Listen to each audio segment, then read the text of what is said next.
Welcome in, folks, for another episode of What's Bruin. It is Chris and Gayle. We are back. Last week on Friday, I sat down with Court Lalonde because, Gayle, you were sick. Hopefully some people caught that as a pod. It went out only as a pod. So hopefully the subscribers were able to hear that and enjoy that. We talked a bit about the start for the Bruins. It is now our turn. Gayle, you feeling better this week and excited to talk some bees? As I cough. Yeah, I'm definitely feeling better. I have a residual cough that I apologize, everyone. But I am definitely feeling better. Before we get into the start of the season, I think we need to talk about the intro to our pod. I know. I got to work on the video part. There's too many players who aren't on the team anymore. I mean, Parker Witherspoon, Trent Frederick, Charlie Coyle, Brad Marchand. I mean, come on. Trent Frederick with the dive. I know. It takes a little bit of time to deal with all that stuff, and there's a lot going on in general. So it'll happen. Hopefully, we'll have a better idea of, you know what it is I'm waiting for the roster to actually be the next roster, because you really think that's what we have here? I mean, if you're highlighting McAvoy, Lindholm, Pasternak, Zacha, let's see who else. Geeky. Exactly. Geeky, Swayman. I mean, you've got quite a few core players that are here. Yeah. You could go with Fraser Minton. You could go with Matthew Poitras. You know he's part of the future. I do wonder. Because you got James Higgins down there too. So, down at BC. So, right. With Elias locked up the way that he is, and Fraser clearly being a favorite of this organization. Well, he hasn't shown that he shouldn't be a favorite. No, he hasn't. No, I'm not complaining about it. All I'm saying is that leaves one more center spot in your top three. So, but again, it's not like they haven't moved people on the wing. No, absolutely. And that's definitely something that we are probably going to see come up tonight as the Bruins sit 3-5. Great start, 3-0, and now they've lost 5 in a row. Yep.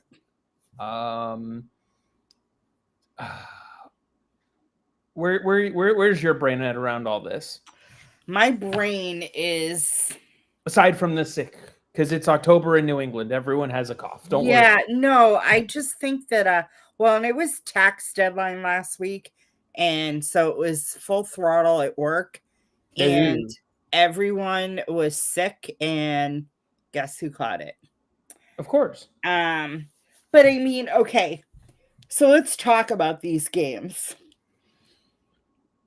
We can talk about the 3 wins. Gritty win against Washington.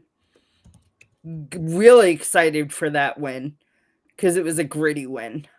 Yeah, it was a great way to start the season. Chicago, I think we talked about it leading up to that, leading up to opening night. I think we talked about the fact that the Bruins sometimes play down to their opponents.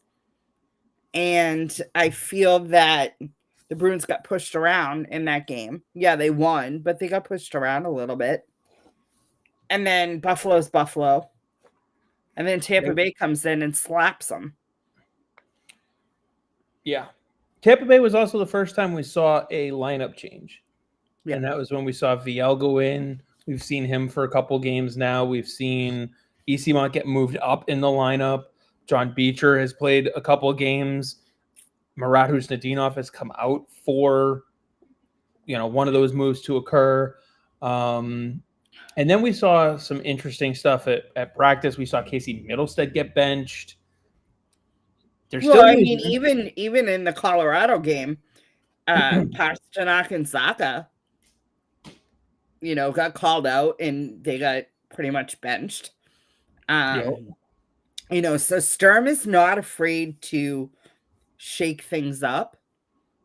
But let's talk about the elephant in the room. Hampus Lindholm. I mean, he's not even really in the room right now. He's back injured. Well, that's the problem. Sturm is saying that the injury is not related to the knee. So people are speculating whether it's a groin, a hamstring. No one knows what it is, right? Can we just be happy that it's not the knee? Well, yeah, we can be happy that it's not the knee, but we got to figure out, the Bruins need to figure out what it is, how, like, don't rush him back. Let him heal. No. Because you're going to need him in the long run. So yesterday night, Ty Anderson tweeted out after the game that Jordan Harris had left the game essentially in a boot. Like, he had a severe limp and it was clearly hurting.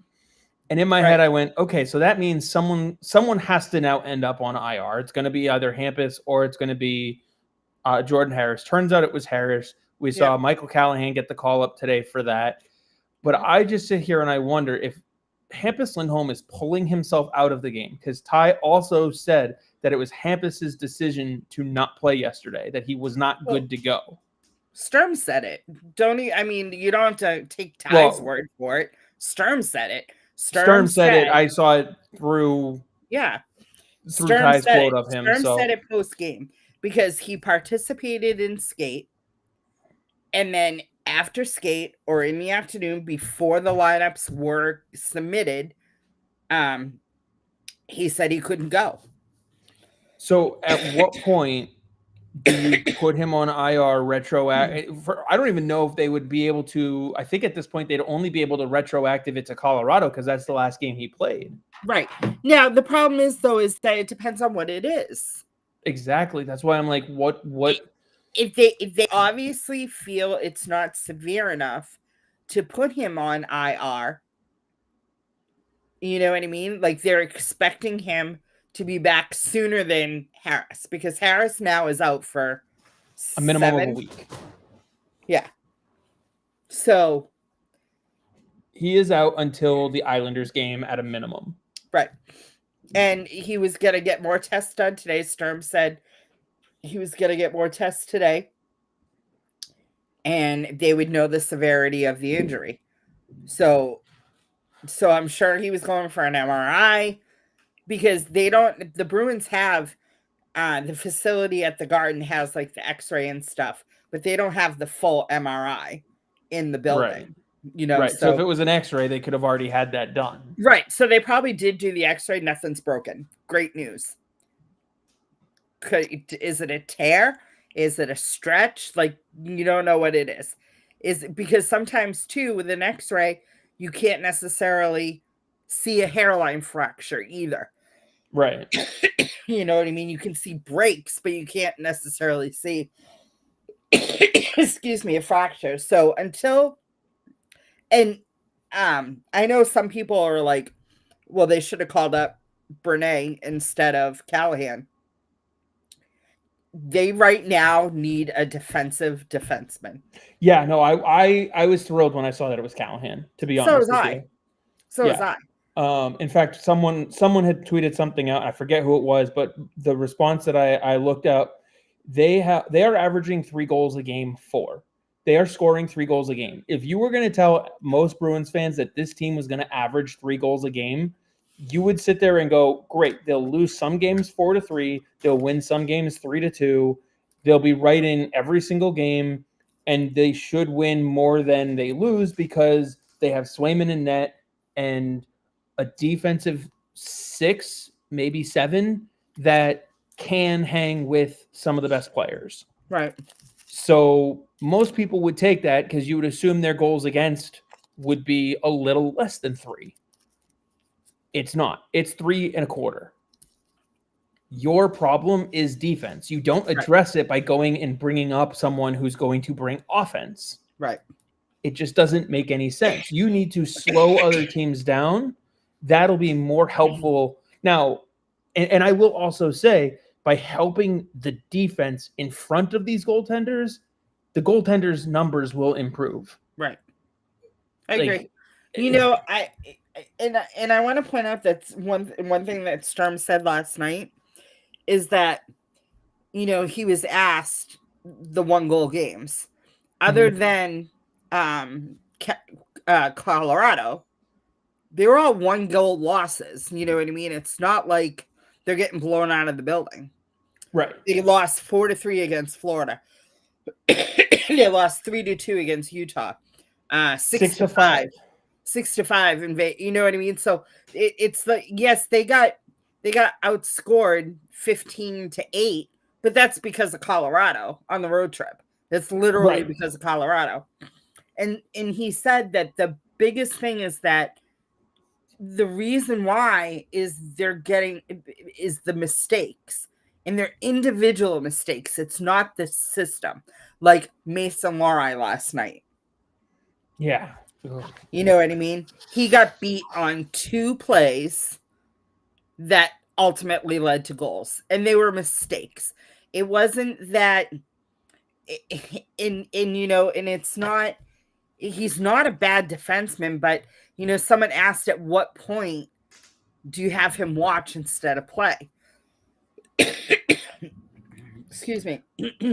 I will also add to that real quick. Good on Sturm for not trying to bullshit Bruins fans and just coming out and saying those goals are on Lohrei, because we all knew it. Lohrei knows it. Everyone knows it. And so instead of trying to sugarcoat it, this is where Sturm's experience in Boston comes out. I saw so many people on Twitter and whatnot saying like, oh, he's not going to last as the coach because this isn't how you build a culture and blah, blah, blah. And I'm like, no, he's not saying things that the players don't already know, that isn't being said behind closed doors.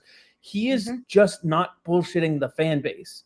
This is how you build accountability, which is what the players need and what the players want and what most of them ask for. Right. This is exactly how you build the culture that this organization wants to have. Well, and the other thing is too, it's not like, he said point blank, those goals are on Lohrei, but he didn't drag him through the mud. He didn't sling crap at him. He was just point blank. He knows it, like meaning Lohrei. Lohrei knows that his mistakes led to goals. It's what we need to work on. Also, can I point out, do you know why he had 2 mistakes? Because he wasn't benched after the first one. Right. Which means even though he made a mistake, Sturm literally was able to have a conversation with him on the bench and say, that's a mistake. But I'm throwing you back out there. He made another mistake. Right. Now, does that mean you throw him up in the 9th floor? We will see what that means for him. But right now, with only the 1 extra defenseman, he's in the lineup. Right. And so that builds confidence. If Callahan comes in and plays phenomenal and Hampus is able to go, I'm not opposed to Lohrei getting a night off. No, he can't go down to Providence. He's got to get through waivers to do that. He's played too many games. He doesn't need to, but he shouldn't go to the only. No, I know. I'm just saying. Some people have suggested that, and I'm just like, no, he won't get through waivers. But people don't know that. But if they want to send him to Providence because they feel that he needs more consistent work, then that's different. Then they have to be willing to lose him. Yep. You know what I mean? Because he will get picked up on waivers. 100%. There are, I can name 9 teams that will take him in an instant, and another 30 that'll, hesitate, but they'll look at him anyway. Also don't want the Bruins to say, unless Harris comes back healthy, Hampus comes back healthy, and they outplay him. I mean, obviously Hampus is going to outplay him, but I'm talking Harris or Callahan. They're outplaying him on a consistent basis. Then he becomes your 7th defenseman. Yeah, and I'm fine with that. Because at the end of the day, right now, let's see, we got Will's jumping in saying Lohrei should be 3rd pairing. Right now, that's where he should be. But the problem is he's not. He's going to learn more being with McAvoy. Yeah. Than he would being with Jokiharju, because he's on the same side as Zadorov. Right. So unless you're going to move around all of your defensemen, it doesn't work that way. Also, like, the comments of he can't be making these mistakes, like, yes, you need him to learn from these mistakes and stuff like that, but coming into this season, coming into preseason, coming into all of it, right, into camp, everyone's expectation was no cup, bare at best, and even we were talking about it, at best, middling playoff team, squeaks in, Right. like, that's the expectation for this team. So when you have a Mason Lohrei in over his head again this year, with protections of playing next to McAvoy, with protections of ideally a healthy Hampus Lindholm and a healthy Nikita Zadorov who knows the defensive system, yes, you're bound to have another rough season with him because he's still learning. But that's not a bad thing because he's supposed to be learning. Right. And so, like, all of a sudden you win 3 games in a row against none of those teams that we beat, by the way, qualified for the playoffs last year. All of the teams that qualified for the playoffs last year that we've played have all lost. We've lost to. Utah's the only one that didn't qualify last year that we lost to. And even they were more of a bubble team. So, like, we have won the games we should have won, I think, with the exception of Washington. But Washington always starts slow. And we've lost the games that we should lose. What's the surprise? Yeah, Zach, I just caught on to that one, the first game. But they always start slow. So, but my point is you're winning the games you should win. You're losing the games you should lose. Why were expectations swung so heavily to this team is so great because it's a 3-0 start? Because it was a 3-0. Because they were one of 4 teams that were undefeated to start the season. It's 3 games. But they were the 4 teams that they were with was Florida, Colorado. You know what I mean? Like those teams. So they were up with the teams that they shouldn't be up with. You know what I mean? So yes, they started off hot. Excuse me. But in all of that, you are still only 2 points behind the Florida Panthers. And the Panthers are decimated with injuries way worse than you are without Hampus Lindholm and Jordan Harris. But that's huge for Florida. Because that happened the first year that Florida went to the Stanley Cup. They were horrible. Absolutely horrible to start the season. Oh, yeah. And then I'm not saying Florida won't be there. They started getting players back from injury, and then they beat the Bruins in the first round, and they went straight to the Stanley Cup. Oh, I'm not saying Florida won't be good, but all I'm saying is like this team was not built to beat Florida right away. Like, even if if Florida's healthy, that game is 10-2. Let's be real. Real quick, I've just got to find my cursor here. Kevin says, so just like I originally thought, the team isn't good and will not make the playoffs. They almost fooled me after game 1, but top 10 pick back on, baby. Let's go. And then Dom chimes in and says, disagree on the second goal being Lohrei's fault. His draw on that draw was to get back to McAvoy, which he was doing until Jeannot poked it off his stick or his job. So, well, I'm going to, no offense, Dom, but I'm going to go with what the coach said. I mean, it still ended up in the back of your net, so someone screwed up. Right.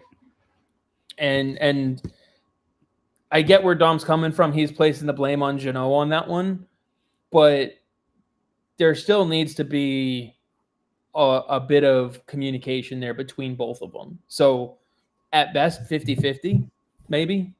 So, and then Kevin also pointing out to Dom, Dean Letourneau having a hell of a step down in BC. That's another trampoline reaction, I guess I would say. We're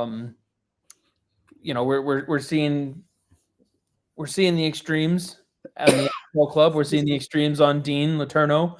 For a year, Dom and I were telling people to slow down on how bad he was. And now they're kind of just off on how good he is, and like let's slow down. Dom had a great article. I don't know if you saw it about Dean Letourneau today, and his development and the pace at which he's developing. So, as I believe Dom would say, everybody just needs to calm down a little.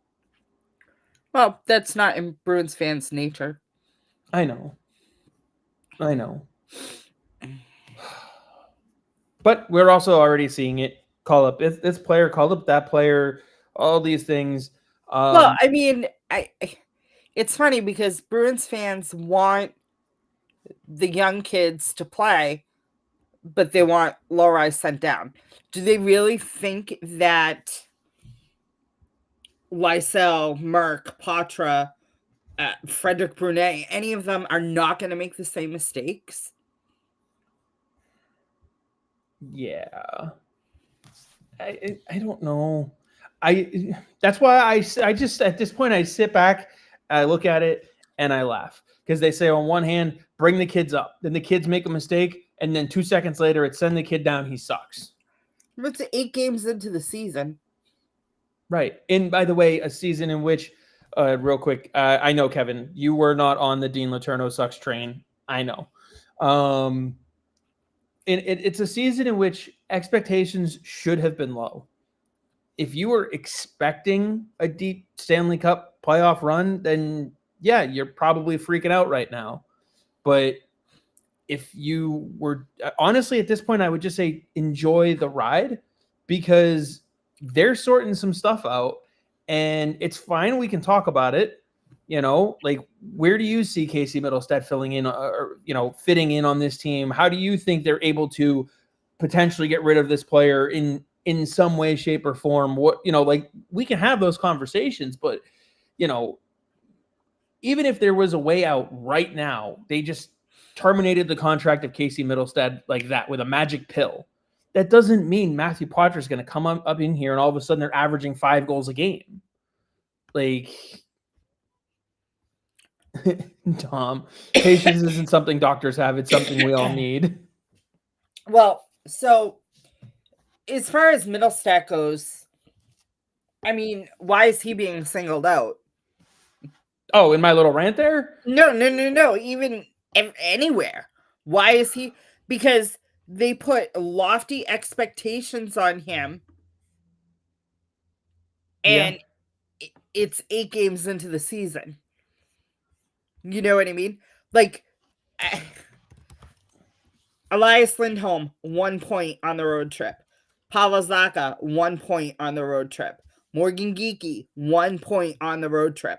Those are your stars. Why is Middlestat getting singled out? I don't know, but he's top 5 on the team in scoring. He's tied with Charlie McAvoy. But you get what I'm saying? Yeah, like, I know. Like, they all had. It was a bad road trip. Like it is what it is. Road trip. It was a horrible road trip. I don't know what else you want me to say about it. No one showed up for it. Okay, so you want to send the entire team down? Guess what? You can go and get Flow Hockey and watch the entire Providence Bruins roster take on the players that they should be taking on, and they are having success. Go enjoy Providence. Right. Like, that's what I would tell you. Let's see. William asks, why does Lohrei get to learn on the job, but Lysell can't get a sniff? Same for Poitras. See, this is a good type of question to be asking. Mm-hmm. Do you want to take it first?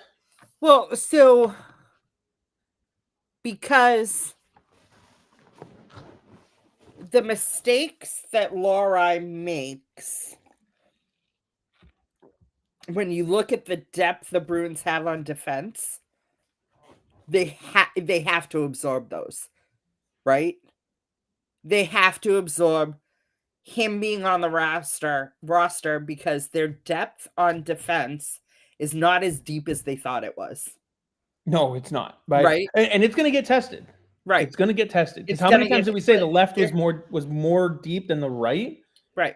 And we're already testing that. Harris is out. Right. You got Callahan up. Lindholm's still banged up. Right. So we're going to see where they go to next on it. So that's why Lohrei gets to learn on the job versus Lysell, who the Bruins would rather have a veteran like Arvidsson who isn't going to make those mistakes. It's also part of the balance. Because Part of the what? the balance that you're trying to find between new kids, new young youth kids, and the veterans. Because if you look at the Ducks are a great example, right? Or San Jose. Both of them great examples. Mhm. They are trying to bring in those veterans that we already have. The Ducks did a great job of it by getting Kreider and Trouba and Gudas and Killorn. Like, they brought some of those guys in over the last 2-3 years. Now they're just trying to find the right mix of the whole group. We already had those veterans. We have to figure out which kids are going to step up and become part of that group. There's a difference in how you're going about doing it. They were able to draft those kids and give them San Jose, like you said, great example. Celebrini, day one, NHL. Will Smith, pretty much day one, NHL. William Eklund, NHL, pretty much from day one. None of those kids developed in the American Hockey League because they didn't have a good enough team of veterans to ice and still be competitive. So it was, good luck, kid. We are throwing you to the wolves, and we're going to teach you on the job, and we will let you keep making those mistakes. Well, you don't have kids that you can do that with. But they do have kids that they could do that with, but then they would be in a full-on rebuild, and no Bruins fan wants a full-on rebuild. Because if you want that, you could get rid of the veterans and save a ton of cap space and have just your young kids, and then you're in a full-on rebuild. Full rebuild. Yep, 100% rebuild. And I'm sorry, but this team, the fans of this organization are not going to accept what San Jose has been for the last 7, 8, 9 years, what Buffalo's been for 14 years, what Anaheim has been. Bruins fans they're not gonna go for that. Chicago. Yep, Chicago's another one. James says, I feel like McAvoy should be more of an impact player. The Bruins definitely need him to be. He's having some impacts, just not enough. And do you think they've put too much on him? I don't think so. I think he is relishing in taking that. That's part of what he wanted. But let's not forget, too, the amount of penalties this team is taking. Yeah. And they're stupid penalties. And when you take stupid penalties like that, you're not going to get in your rhythm. No. I think that's a huge part of why you're seeing McAvoy have less of an impact on 5-on-5, because he is out there killing so many penalties. Right. And like you said, that rhythm is just thrown off. Kevin says, I'm chilling because I looked at the roster and expected these issues. The thing to take away is that they are in a majority of these games. Adding some skill players to the mix will fix everything. Yes, but they also need to tighten up defensively. So if you can tighten up defensively, then you know exactly where those holes are up front. You can't properly address your holes up front if your back end is still Swiss cheese. Especially if you're matching teams goal for goal, right? Like how many we just talked about that they lost to Vegas 6-5. They lost to Utah 3-2. They lost to Florida 4-3. You know what I mean? Had the game gone on for one more minute last night, the Bruins probably would have tied it. You know what I mean? But especially because it was that fourth goal was such a fluky goal. You don't, like, if that puck doesn't go off Andrew Peake's foot, we could be talking about a Bruins win instead of a Bruins loss. Absolutely. Because the Bruins 100% had the momentum in the third period. So it's not a matter of adding skill player. It's tightening up defensively, and not just the defensemen, but look at the top 6 forwards, right?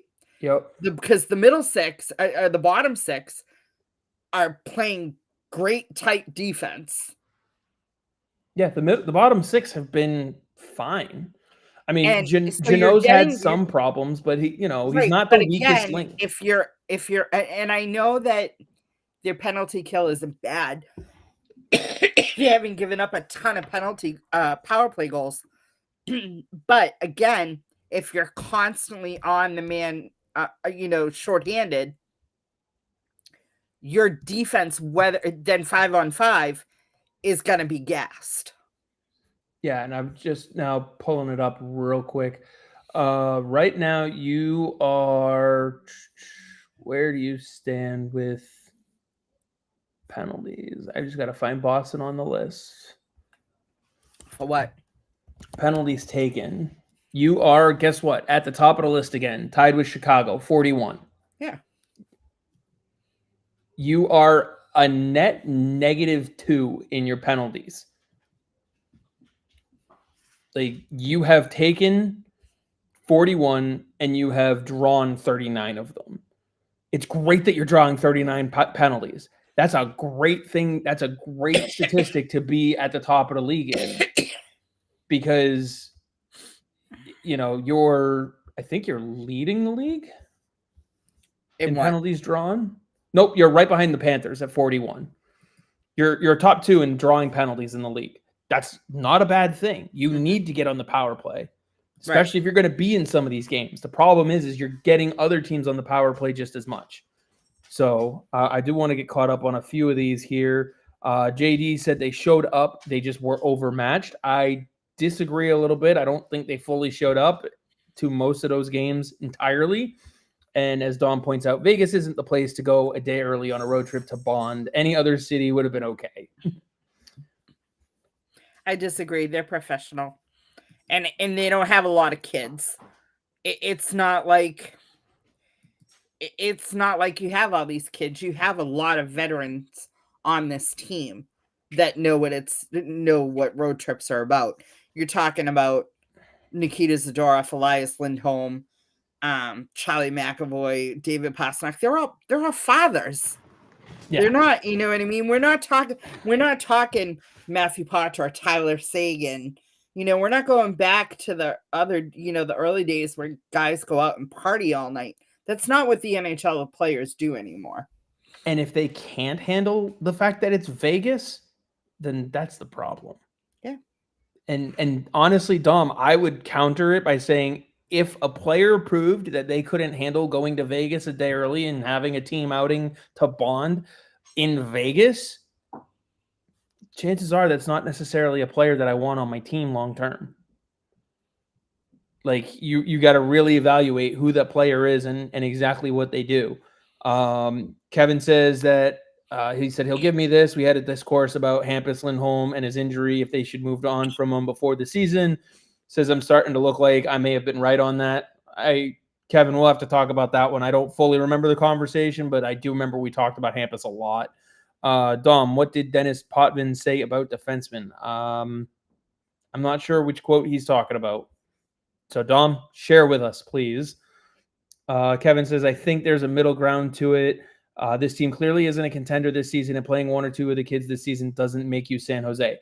100% agree with you on that, Kevin. The problem is you do have these veterans, and you have to see if any of them are, one, a fit, and two, none of the kids outplayed these guys. Well, and the other thing is we're not talking about one or two kids. We're talking if Bruins fans want to see the kids. Right. That means no Arvidsson, no Jeannot, Tanner Jeannot, no Pavel Zacha. No, you know what I mean? Like, they'd be gutted of its veteran, and it would just be Pastrnak, Geeky, and then all young kids. That's San Jose. That's what I'm talking about. I'm not talking about, because people want Lysell instead of Arvidsson. People want Mikhailov instead of instead of Tanner Jeannot. People want Matthew Potter instead of Mark Kastelik. But the problem is you have to have those defensive grinding forwards as well. And which one of those kids is going to be those grinding forwards?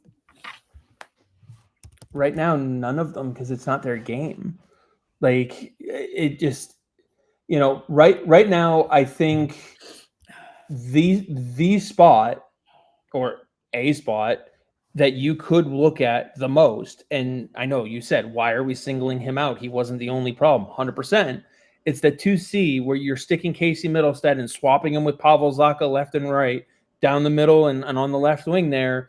simply because Casey Middlestat has been so inconsistent, but they all have. So like you said, why are you going to single out Casey Middlestat to be the problem when, Arvidsson didn't show up on the trip? He's not finding the back of the net, but he's shooting the puck. People want Mate Blumel to come up because he shoots the puck. Arvidsson's shooting the puck. He's just not finding the back of the net. He is snake bitten, as Court said on our show together. Fraser Mitten's been fine. Easymont's been fine. Like, the fourth line has not been a problem, whether it's Vial in there or John Beecher in there or Murat Husnudinov. Like, that fourth line has not been the problem at all. And you're not bringing any of those kids up to be on that fourth line. So, like, I by default, really the only spot you're looking at is that 2C spot, which means it's either, Lach Mellis coming up or Matthew Poitras. Poitra's the guy that you'd call upon in that situation. But, okay, who are you waiving? Let me ask you that. Who are you going to risk to waivers just to make that move? I don't know. I don't know either. Real quick. Yeah, Victor Arvidsson is fourth on the team in shots taken. And people want him replaced with Mate Blumel. Right. The problem is you have Pasternak leading the team with 31 shots on goal. Do you know who's second? Elias Lindholm. Do you know with how many? 17. That's the problem. Pasternak has 31. Elias has 17. That gap, you need to have Morgan Geekie within that gap. You need to have Arvidsson within that gap. You need to have... Morgan Geekie only has 9 shots on goal. I know. That's my point. Like, why aren't we talking about pulling him out of the lineup and replacing him with Mate Blumel? He's not shooting the puck. But we like Morgan Geekie, so we don't talk about him. Right. Williams says, defensively, Arvidsson is cheeks. Overall, he's been fine. Like, he's not the problem that you have defensively. He's part of the problem, but he's not been your only problem on defense when he is a problem. He's not. No one's clearing guys out in front of the net. Let's be honest about that. No one on this team is doing that. That's one problem. Right. Let's see. William also said the worst place to finish is in the middle. That's the best this team can do. I think they should play a couple of the kids. We are less than 10 games in. Right now, the guys that people want to get rid of, how are you doing that? That's my other question. You are 10 games in. But let's ask William. Who are you sitting for one of these young kids? Who are you calling up? Who are you sending to Providence in their place? And who are you sitting? The only player not eligible for waivers. I want William to answer. I know. I'm just saying the only player to answer. Right, but I want to, while he's coming up with the answer, I want him to know this. The only player on the roster who is not eligible for waivers is Fraser Minton. I want to prove a point. Don't give any insight. I want to prove a point. I want to know, who are you sitting or sending to Providence to play, and who are you calling up? Who are you calling? So are you going to sit someone, or are you going to send? Because if you bring someone up from Providence, you have to send someone down. So who are you sending to Providence?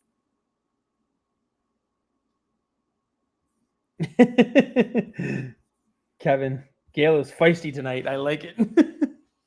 Well, I want it on. I mean, because you can't just go, I want to call up Blumel. Okay, well, who are you sending to Providence in this spot? Who do you think should be? Okay, so William, if you want Lysell, who are you sending to Providence? Yep, what's the counter move? What are you doing to get Lysell on the roster? Because it's not just... Okay, what about Arvidsson? What are you doing? Are you trying to trade him, or are you just putting him on waivers? What's the move? Because if you're putting Lysell in Arvidsson's spot, he's not just going up on the 9th floor. You still have to create a roster spot. So if he's going to sit on the 9th floor, who are you sending to Providence? And if you're sending Arvidsson to Providence, he's getting plucked up. Not only that, but you are now losing a tradable asset if you can develop him correctly between now and the trade deadline for nothing. Mhm. Now, there are cases in which addition by subtraction occurs, but Victor Arvidsson, Al said Arvidsson is cheeks. What do you, William? That doesn't answer the question. And no, Arvidsson is not quote unquote cheeks. All right. And as Jason says, that's terrible asset management. Just losing a player of what Victor Arvidsson is, what, a 30-year-old veteran? Is he 30? 29? 32. Like, yeah, got to play the long game with that one. As Kevin says, Arvidsson needs to play. We need to see if he can pick up production and get us any draft capital at the trade deadline. Any draft capital is better than nothing. I keep muting myself, by the way, because I keep coughing. So I apologize to everyone that's watching or listening that I go into coughing fits, but that's what happens when I start getting feisty and I can't breathe. I start coughing. And I want to bring this point to William as well. Like we said earlier, this team this year was not expected to be in a playoff run, or at best at the tail end of a playoff run. All right. So if you can take your time with a player like Victor Arvidsson, like Kevin is pointing out, get his production up and flip him at the deadline and get even a second or third round draft pick for him. You gave up a fourth. All right. You are essentially doubling your draft pick value at that point for 50 something games of Victor Arvidsson, letting Fabian Lysell percolate in Providence for those 50 games and then calling him up. Like, you're better off doing it that way.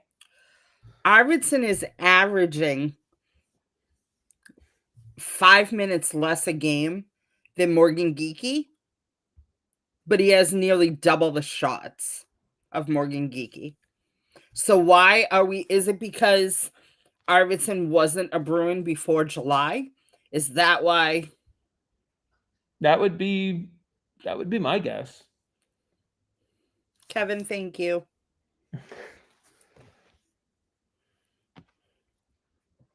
Careful, he might. Hey! How did I do that? How are you? You are constantly getting the graphics to do stuff. You get the thumbs up one all the time. Don't know how you're doing it. I had fireworks last week. Today I have hearts. All right, here we go. We got an answer from William. He says, I guess when they get a 6th round pick for Arvidsson and finish out of the playoffs, I remind you of this. What's William, I'm not saying that one of the young kids shouldn't be playing, but the problem is that you can't just, it's not, you, with the salary cap, waivers, and everything else, you can't just say, okay, we're going to send Arvidsson to Providence and bury that cap in Providence. He has to go through waivers. There's so many different things. So, and the problem is that eventually Arvidsson, who again is taking 15 shots on goal, right? And he has 27 attempts. He had 15 that landed. He has 27 attempts, right? In 8 games. Yes, he only has 2 assists. But Morgan Geekie right now has 9 goals, 23 attempps. You know what else I just realized too? I'm sorry, 9 shots, not 9 goals. Big flaw in Williams' argument that I also just remembered. What? Victor Arvidsson has a no trade clause. He can't be waived without his permission. Oh. So he's not going down. So the players that can be waived, William, real quick, where you don't have to go to the player and have them agree to go to the American Hockey League, consist of Casey Middlestad, Morgan Geekie, Sean Corrali, Mark Kostelic, Michael Esimont, Marat Hustadinov, John Beecher, Fraser Minton, and Jeffrey Vielle. And which players don't require waivers? Fraser Minton. Correct. And I'm sorry, but Fraser Minton has done nothing wrong. He's got no reason to be sent down. My point is, though, if you send Morgan Geekie down to the AHL, he's no longer in a Bruins uniform because someone's taking him. 1000%. If you try and send John Beecher to the AHL, someone is taking him. Yes, he has a full no move clause. Dom, he has the full no move clause. He's got the same clause that Elias Lindholm has, David Pastrnak has, at least according to Puckpedia. It could be a no trade clause, but he's got a full no move according to Puckpedia. So, and William's saying, I'm saying it's better to finish lower in the standings than to come close to playoffs because first round picks are better. How did that work for who finished dead last year? Oh yeah, not the New York Islanders. Right. And also who finished fourth from the bottom? Oh yeah, that was us. Sorry, Dom, that's my fault. If I said no trade, it's a no move. Boston finished fourth from the bottom. They picked seventh. You know who picked fourth? Utah. Yeah, the lottery is the lottery. It's not a guarantee. So it's not a guarantee that bottom of the barrel gets the top pick. And William, if you want, you can go to what's the site, tankathon.com or whatever. You can start doing that right now with the odds. They have odds as of right now. Go do it 100 times. Tell me how many times the Bruins get a top 10 pick.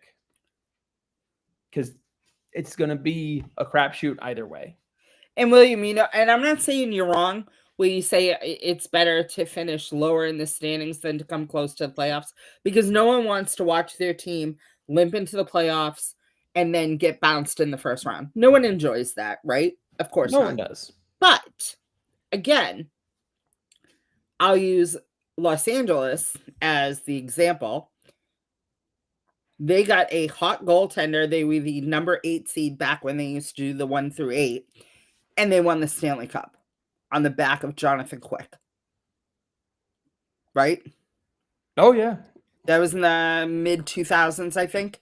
So what I'm saying is, though, is that, yes, if you're going to be a bad team, be a bad team. But no one wants to watch this Bruins team be a bad team. You want a competitive team. I would rather the Bruins be on the bubble all season long, making a push for that wild card spot, than to turn on the game and go, they're going to lose tonight. Why am I watching this? Right. And William, we're not saying let's plan to move up 10 spots in the lottery. Like he said, okay, good plan. That's not the point. All right. You have, right now, you are 8 games in. You have just as much of a chance to get that number 1 pick as you do the number 15 pick. First of all, that's not 10 spots. That's 15. All right. Kevin, don't watch BC like me. That's what I'm saying, Kevin. If you don't like what you're seeing out of this team, you don't enjoy the process of watching the team go through the part of what they're building right now that they are in, go watch Providence. Go watch BC. Go watch a different team until the Bruins are back in the spot where you want them to be. There's plenty of ways that you can do that. Like, they are at a certain point. I love how everyone tries to avoid rebuild and call it a retool. At the end of the day, if you are not in a status where Vegas or Colorado, or like, if you're not able to look at on paper and go, we should beat all but maybe 2 or 3 teams, you are building something. You are trying to build to that. I'm going to disagree with you, because when you look on paper, the year after the historic season, they had no business being at the top of the division on paper. They didn't have, you talking about the historic season itself? No, I said the season after Bergeron retired, after Krejci retired. If you looked at them on paper, they overachieved. if you looked at them on paper. You can't, because it's not just previous. It's building chemistry. It's the hot goaltender. It's all of a sudden Morgan Geekie gets out of his slump and scores 30 goals. You know what I mean? Like, there's so many different factors.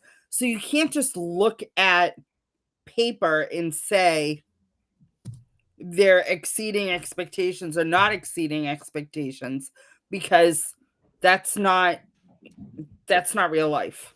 That 23-24 team, the one that you're talking about, finished right about where I had them. That was the expectation that I had for that team, even after the historic season. I can't tell you how many. I was gonna say, I can't tell you how many conversations where Dom and I were talking about that team a couple years ago, and I was saying that team should have still been competitive, and they were. So I get what you're saying. But on paper, every single so-called expert had them finishing at the bottom of the division. Look at how many years they keep, like, it's just, it is what it is. I know, but yes, the experts were wrong. I know, but I had it, like, there are certain aspects, like this team. Ready? I agree with you. All I'm saying is like you said, if this team can get into the playoffs, and you want to look at its opportunity to go on a Kings-like run, it's there. We're seeing it now because all of these games are so close. They are hanging with the Vegases. They're hanging with, Colorado for the most part up until it gets a little out of hand there. They're hanging with Florida as they're currently constituted. What? I'm sorry, that Colorado game was, They were in it till they weren't, I guess, is the better way to put it. But you're hanging with Tampa. You're hanging with Vegas is the big one. All right. You're hanging with that team up until the end. You almost come back to win that one. You almost come back to win the Florida game. All right. There's a roadmap to that type of success, especially given the division and the conference that you are in. The teams that you are in a division and a conference race with are extremely beatable, each one for their own reasons. But let's face it, if you get them in a cup final against Vegas, Colorado, name a few of the other Dallas, Edmonton. Although Edmonton I worry about right now as well. I would not be surprised to see Edmonton miss the playoffs this year. It's just, if you saw them in a 7-game series against those, especially those 4 teams out west, no one is picking the Bruins in a rational. No one picked the Bruins in 2011. I know. No one picked the Bruins in 2011. No one picked Philadelphia to go to the Stanley Cup final in 2010. I know. That's why I said there's a roadmap to it, but it's not a logical roadmap right now. I like Kevin's comment, though. I'm watching it all. Well, not Providence, because I don't want to spend all that money. I got to tell you, Kevin, Flow Hockey, worth $150 for the year. Well worth it. Because it's not just Providence. You get the entire AHL. You get the entire ECHL. You get the entire OHL, QMJHL. There's a lot more on there, Kevin. For $150, it's a way better value than ESPN. Anyway. So I guess the bigger question now, we got the Ducks coming in for Thursday. And the big question now is, what's next? Before we move on to that, actually, I do want to say Dom hit the nail on the head a couple weeks ago when he slid into the comments and made his comments about early practice time. Do you remember when Dom said that not having practice time early on would be a problem for this season? Yeah. He hit the nail right on the head. I'm And laughing Kevin at says Kevin that he again. picked. What's that? I'm laughing at Kevin. Oh yeah, he says he picked up. He even called the Cup final being Vancouver versus Boston. Okay, we got no tape to go back to, Kevin. We'll give you the we're not worthy there. So Kevin says ESPN's better for me because I don't only watch hockey. Yeah, I don't only watch hockey either, Kevin. The problem with that is, I mean, let's face it, the NFL isn't just on ESPN anymore. You got to have 7 different services for that. You got to have pick any sport. They're not only all on ESPN unless you're watching like the college NCAA softball tournaments. Like no one else is carrying those. So, but I get what you're saying. Anyway, Gayle, what's next for this Bruins team with the Ducks coming to town on Thursday? Do you think we'll see Hampus again? Oh, coughing first. It's okay. I mean, they put Jordan Harris on IR, right? Yes. So he's And out they for at called least up a Michael week. Callahan. If I'm going against the Ducks, I'm letting Hampus rest. So then you go Zadorov, Lohrei, and Callahan. Right. With Peak, McAvoy, and Jokiharju. Are you just sliding Callahan right in with Peak and having just a dominant defensive unit in the middle? Why not? That was my thought. Why not? Callahan played with Peak last year. If that pair is good again, right? And I know we talked about the options of benching Lohrei and all that. When Hampus comes back and is healthy again and ready to go, would you explore, Lindholm, McAvoy on the top with Callahan, Peak as the number 2? No. I would rather see McAvoy, Zadorov, Lindholm with Lohrei, and then Peak and Callahan. But Lindholm and Lohrei play the same side. But they played together his first year. Okay. They did play together his first year. Yeah. Who are you moving to the offside? Probably Lohrei. Actually, okay. you could move Lindholm to the offside because he has more of a. Oh God! Don't ask that, Dom. It's Corpusalo, Dom. Pretty simple.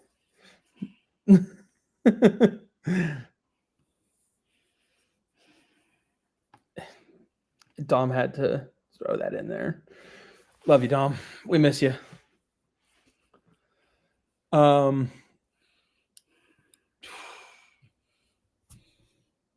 Yeah, I mean, I don't know where else to go with. I mean, I don't disagree. I wouldn't mind seeing how that looks.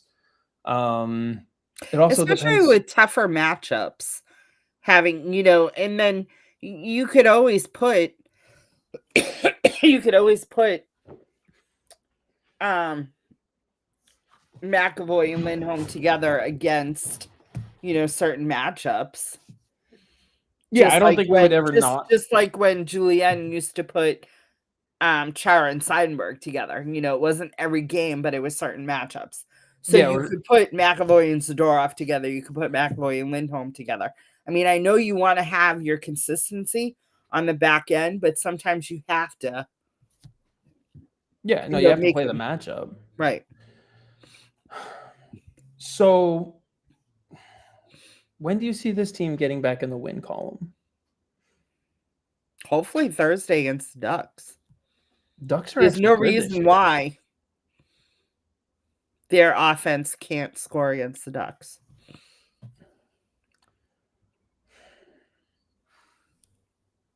I mean, they got a tough road ahead because the Ducks are playing well this year. Although, see, based on what we've seen, I worry about the Ducks outscoring them. Just because our offense, while it hasn't been a problem, that faucet can easily turn off. We've seen it constantly. And so that's where the Ducks and the Senators worry me. So, see, Kevin, everybody wants you back on. Kevin says that he's doing exactly everything the same so that they keep losing. And then he says that he's also doing spells and chants on the Leafs to make sure they also miss the playoffs. So, speaking of the Leafs, did you see the comments from Brandon and Carlo? which one? Hold on, and now I gotta go find it. I was gonna say, did you see the comments about Brandon Carlo from Stolars? No. Oh, there was a whole thing because Carlo didn't stand up for Stolars after Right, he got taken out. Carlo after the game said, "Well, they called a penalty, so there's." And I'm like, "What happened to the Brandon Carlo that was in Boston?" Yeah. What did Stolar? I didn't see what Stolar said. Oh, he basically just indirectly called him out for not having his teammates back, which would have been him. Which actually I think is a great transition to a question I do have, but I want you to bring up what you were pulling up first. What was I pulling up? The Carlo quote, or was it the? Yeah, it was just about the. I don't remember the exact quote. That's what it was though. When he was like, "Well, I saw that they called the penalty, so there's times where you," and I'm like, "What? Like, where is this coming from?" I don't even recognize him anymore. There was, just speaking of the quotes and whatnot, there was a quote that Sturm had said. I saw it because Ty tweeted it out. That there's still a few players missing from the bus. Oh, I have that quote. Hold on, because awesome. You have the exact quote. Yeah, I wrote about it today. It's been a busy day. I haven't gotten to everything that I wanted to read yet, so I apologize.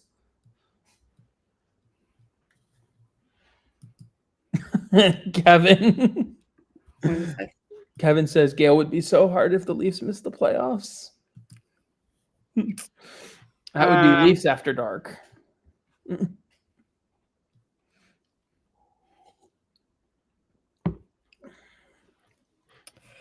Says the one thing about this group, I have to say they do not quit. Would I like to see it earlier? Yes. We have good people in our locker room. We just try to add pieces and get them on that bus. We still need everyone. And right now, there's still a few missing. That's my job and our job moving forward to get everyone on board, basically playing full 60 minutes. You think he's calling any one particular player or two out? No, I think that, well, I mean, yes and no. Again, we can go and look at the shots. We can look at the shot attempts. We can look at what's, what's making through, what isn't making through. When you look at the shots, like you said, David Pastrnak's 31. The one below him is Hampus Lindholm. And then it's Charlie McAvoy, your defenseman, has 16 shots on goal. Yeah, and that's just shots on goal. It's the same order, by the way, for total shots attempted. Mm-hmm. Fourth on the list is Mason Lohrei. He's only 2 behind Charlie McAvoy. You've got 72 shot attempts for Pastrnak and 34 for Hampus Lindholm. So roughly half their shots are getting through. And that's roughly across the board too. I mean, in some cases it's not.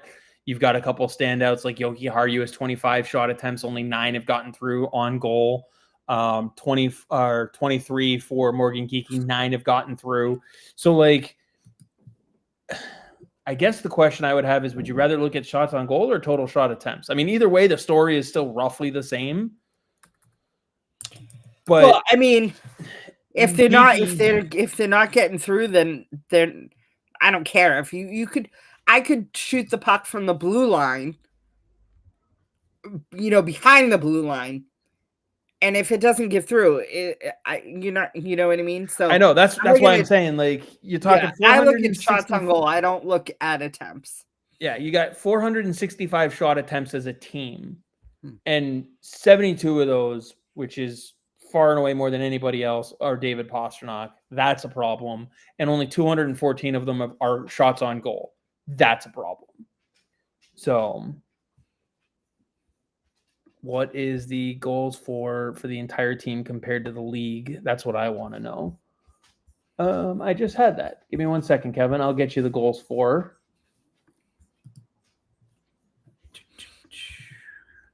Because goals for, they are fourth. They are tied with New Jersey, Toronto, Carolina, and Colorado, essentially in fourth place with 24 goals for.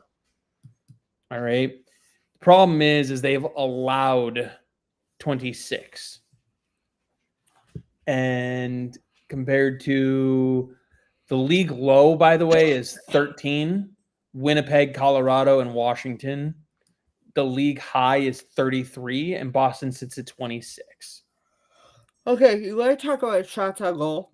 Sure. David Pastrnak has 27 shots on goal, right? Yes. Do you want to guess? Or no, he has 31 shots on goal. Has 31. Do you want to guess how many William Nylander has? 47. Without looking it up. I would have to pull up the Leafs and I'm no, I just said guessing. Without looking up, just guess. Yeah, as I said, 47. 12. Nylander only has 12. Nylander only has 12.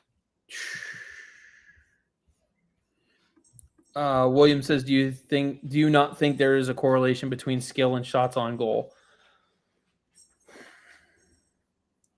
In what sense? What's the correlation you're trying to make? Because Beecher's played in 2 games and he's got 5 shots on goal.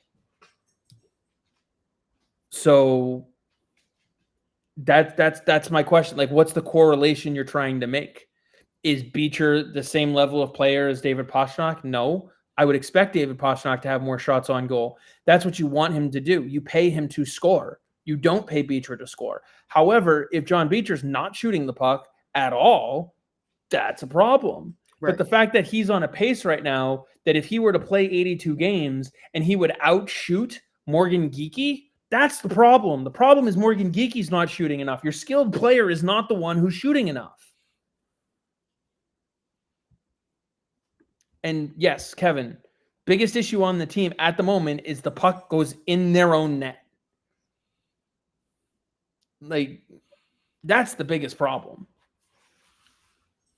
That's why sorry, William, I'm going to call you out a little bit here. That's why your solution of calling up Fabian Lysell doesn't solve anything. He's not a defenseman. He doesn't contribute to the defensive side of the issues that you need help with nearly to the amount that you can rely on a veteran player for. It's also a mindset, William. He says Pasta is way more skilled than the rest. That's why way more shots. First of all, that's not why he has more shots. All right. He has more shots because he's shooting more. I know. Duh. He's the one you want shooting more, but you also want Morgan Geekie shooting more. You want Elias Lindholm shooting more. What, in your ideal world, Gayle, what's the order in which you want the team to look for shots on goal? Who are your top 5 shooters? Oh, it's got to be Pastrnak first. It should be Geekie second. Then I would take Lindholm. Then Zacha.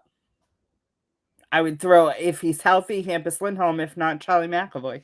Because you got to have a defenseman in your top 5. Absolutely. And Charlie McAvoy is in your top 5. So right now, your top 3 are Pastrnak, Lindholm, and McAvoy. But the problem is Zacha has 8. And Middlestat has 6. And Morgan Geekie has 9. Right. Morgan Geekie has the same amount of shots as Mark Kostelic and Fraser Minton. Let's see. Jordan Harris has 9. Minton has 9. Mark Kostelic has 9. Geekie has 9. Yoki Haru has 9. Andrew Peak has 9. Right. I'm not mad at Mark Kostelic because he has 9 shots. No. I'm pissed because Morgan Geekie has 9 shots. Mm-hmm. So correlation between skill and shots is your more skilled players need to shoot more. Right. Your bottom 6 forwards should, through 8-9 games, should have 11 or less shots, right? Right. And your Kevin, top 6 forwards should definitely be in the 20s at least. And Kevin's got it right here. Pasta has the amount of shots because he's one of the best shooters in the NHL. But the point is, everyone else shouldn't be as low as they are. Right. I am not complaining because Pastrnak has 31 shots on goal. I'm No. not complaining because he has attempted 72 shots. I'm sitting here going, Morgan Geekie is his line mate and doesn't even have half as many shots. Right. Lindholm does. He has a third of the number of shots. Lindholm is closer to him. A guy with 30 goal potential is not shooting the puck. That's the problem. Morgan Geekie has a deceptively good shot, as does Pavel Zacha. They're not using it. Pavel Zacha has 8 shots. He's averaging 1 shot per game. Right. Tom says, if I had to drink a shot every time Morgan Geekie took a shot on goal, I wouldn't get drunk until Christmas 2026. I think that Geekie's going to eventually find his groove. I think so. I'm not as worried as I know you're about to have a coughing fit here for a minute. I'm not worried about Morgan Geekie. I think he will start to shoot the puck more and eventually will probably end up overcompensating. There's just a lot going on right now in the schemes and in the systems. And I think he's still trying to adjust to some of the new stuff. I do think practice would help. I disagree. I think that right now he is leaning on Pasta. Instead of looking for his shot, he's automatically looking for Pasta. And that's what Zacha used to do. And that was why I had no problem with Zacha being on the second line. But the problem is that down the last year, Geekie and Pasta fed off each other and Geekie had the confidence. I don't know why Geekie doesn't have the confidence right now. Yeah, William even says Geekie gets his shots when Pasta dishes it to him. That's part of it. Yeah. Well, also Lindholm. Yeah, Lindholm. Don says Geekie's on pace for 30 goals, which, as long as he maintains the pace, again, I'm not overly worried about it, but then Kevin adds dropping Geekie down to the second line like Sturm did a game or two also ago isn't going to help Geekie. I disagree. I think it could. I think that is a way to work on sending him a message. Let's also not forget, Morgan Geekie, this isn't the first time he started the season very, very slowly either. Last year, he got benched. He got benched. He got called out by Brett on Twitter. Like, it was rough for him in the beginning. So, again, like I said with Dom's comment, as long as he maintains a 30-goal pace, I'm not going to worry about him excessively. No, if that starts to creep down to the top 6 forwards need to start producing. Absolutely. And if they don't, then you can start to look at options for bringing the kids up. But it's got to be more than 8 games. Right. Kevin says, I don't think so because I don't think he needs a message, and the drop-off in talent is tremendous from the first line to the second line. Then why has Pavel Zacha been able to handle it, Kevin? Because every time Morgan Geekie gets dropped, Pavel Zacha is the one that gets moved up.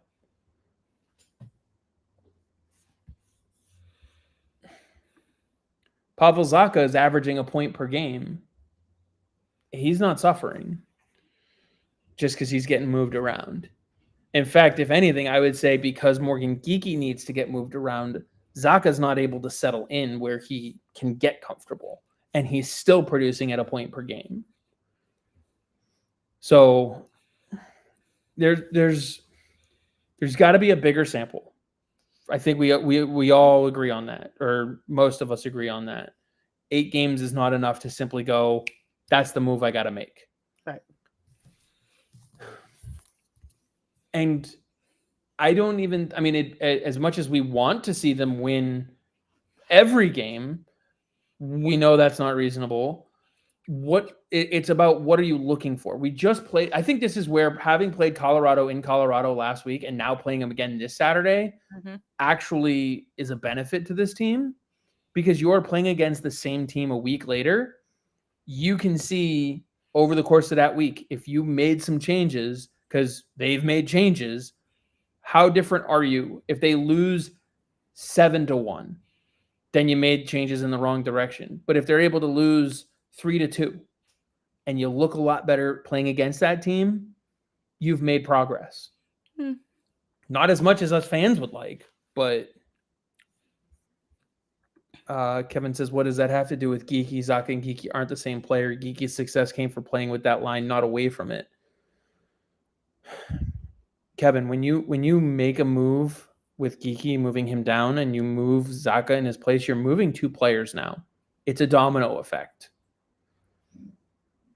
Dom says, my point about Geeky is this: which player do you want? The one on a 30-goal pace or the one that played at the pace last season when he came to life? Oh, yeah. I want last season's end of the season Morgan Geeky, for sure.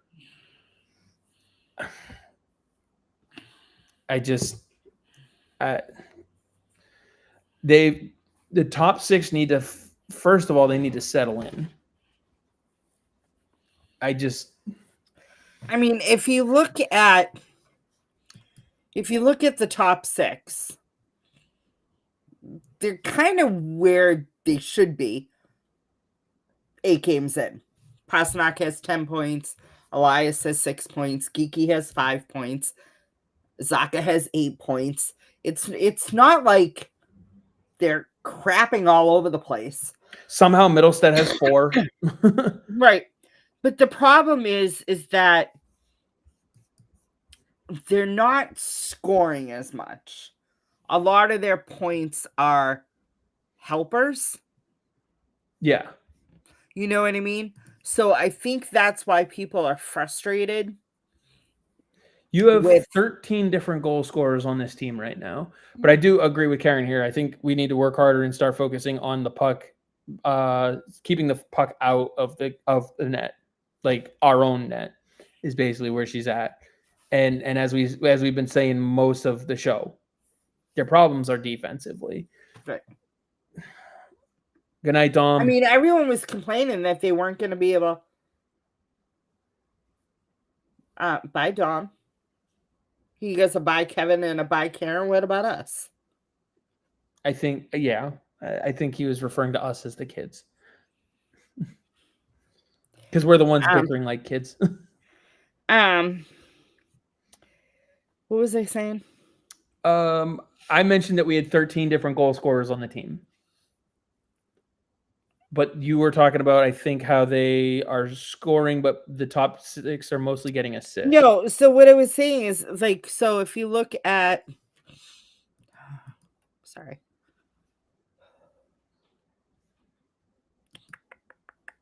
Hold, please. Well, keep talking, but... Well, I'm just looking at... So the players who on the team who don't have a goal and have played in all 8 games thus far. I will put those 2 caveats on it to be fair to these guys. Charlie McAvoy, Henry Jokiharju, Mason Lohrei, Andrew Peeke. One forward in the group is Victor Arvidsson. Now, Victor Arvidsson also has 2 assists. Jokiharju has 2 assists. Lohrei has 2 assists. And Peeke has 1. McAvoy has 4. So, those are your defensemen are struggling, period.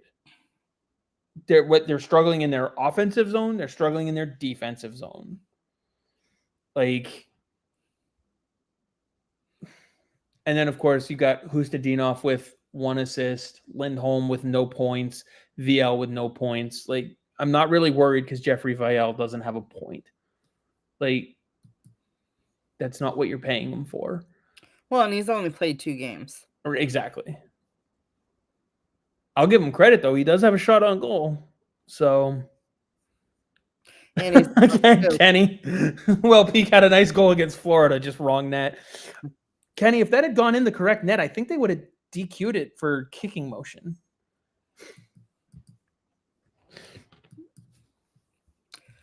The Bruins have allowed only 2 more goals than they've scored in the 8 games. Yeah. No one. William says Arvidsson has 0 goals. Let's give him more ice time. If he was your biggest problem, William, across the board, then I would agree with your sentiment of taking him out of the lineup. First of all, he is not. And he's only averaging 13 minutes a game. Your top forwards, Pastrnak 20 minutes, Geeky 18, Zaka 18, Elias Lindholm 18, Casey Middlestat 14. He's playing minutes of a third or fourth line. He's getting less time than Sean Corrali. Right. Like, well, the part of it is, I think, the PK. Sure, but still, he's getting less time than Sean Corrali. He's getting less time on ice than Mason Lohrei. He's getting less time on ice per game than Henry Jokiharju, than Pavel Zacha. You're not gonna talk about forwards and defensemen. You can't do those together. That's why I only read forwards when I was saying that, because like if you want to talk about Lohrei shouldn't be getting more time on ice than Zadorov. So as far as forwards go, he's 7th on the team in time on ice per game. Right. And he's in your top 6 forwards, but he's getting bottom 6 minutes. And he's not getting a lot more time than Tanner Jeannot or John Beecher in Beecher's 2 games. Like, within a minute are Kaselik, Minton, Beecher, and Jeannot. Well, William, you want it? I can give you exactly the reason why, William. He doesn't play on the penalty kill. That's the other biggest problem. You have Victor Arvidsson in your top 6, who is a known shooter. All right? He is a known shooter of the puck. And when you're taking 5 penalties a game, that's 10 minutes that are not available for him to be on the ice. That's 10 minutes that you don't have David Pastrnak on the ice because you are busy killing penalties. Victor Arvidsson he's a career almost 11% shooter. That is something that you will take. 11% in the NHL is a good shooter. The problem is he needs to be on the ice to shoot the puck. And right now, he's not. So getting him more ice time means you're staying out of the box more. So yes, get Victor Arvidsson more ice time. Listen, the fact that he's only getting 13 minutes a game and he has more shots on goal than Morgan Geeky, who's getting 18 minutes a game, that should tell you all you need to know.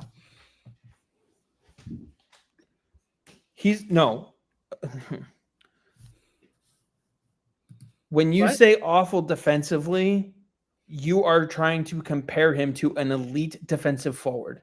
He is not an elite defensive forward. I will give you that. All right? But no one ever described... See you, Kevin. No one has ever described Victor Arvidsson. You got it again that time. No one has ever described Victor Arvidsson as a defensive forward. Ever. Ever, ever, ever. So it's not that he's awful defensively. It's that he's not, the team itself is not good enough right now to be keeping him in the position he needs to be in to be successful. I just realized the time. So we should start to wrap up. And of course, when people like that are in the comments, we'll go back and forth all night. And yeah. Do you have any thoughts here? We got like not even 5 minutes left. Is there any last minute thoughts that you want to touch on the fleet? Do you want to save that for next week? Yeah, we'll save that for next week. They start their training camp is soon, and their first game is a month from tomorrow, basically. The 23rd. So they're right around the corner. But I think, like we've been saying all night, we've only seen a sample size of 8 games. The Bruins have scored 24 goals. Their opponents have scored 26. I'm ignoring that comment. The one for Bob? Bob, go back and watch from the very beginning. We talk all about it. But seriously, they've scored 24 goals to. I'll be right back. Okay. Real quick. So, Bob, yes, we've spent quite a bit of time talking about bringing up the kids, what that would entail. So we can circle back about that. And William, yes, the problem is on defense. The defensive problems include the fact that you are on the penalty kill so goddamn much that you have players like Victor Arvidsson on your bench too long during a game. All right.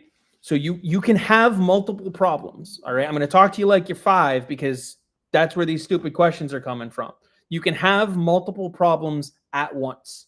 You can have a problem with the defense, and you can have a problem where your shooters aren't shooting enough. Those both can exist in the same world. All right. And they don't have anything to do with each other. That's where we're at right now. Does that make sense?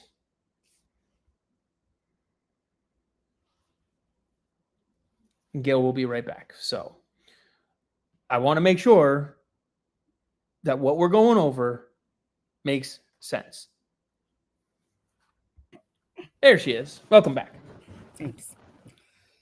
So what I'm trying to explain is I'm addressing William's comment, but isn't the problem on defense. Multiple things can be true at one time. Therefore, they can have a defensive problem and they can take too many penalties that keep shooters like Victor Arvidsson on the bench, and the offense, those players aren't playing the way they need to up front. They can coexist. Kenny, I love the sarcasm. I've seen enough. Let's get Patrick Brown up. That would blow everybody's minds. I love it. Okay, Bob, what happens when the kids aren't good enough, period, either? What then? I mean, I'll pose the same question to Bob that I posed to William. Who are you bringing up, and who are you sending to Providence?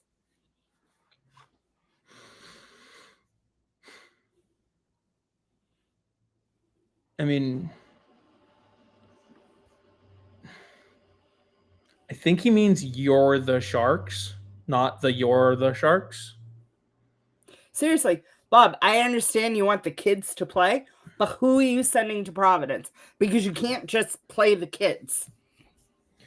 So who are you sending to Providence?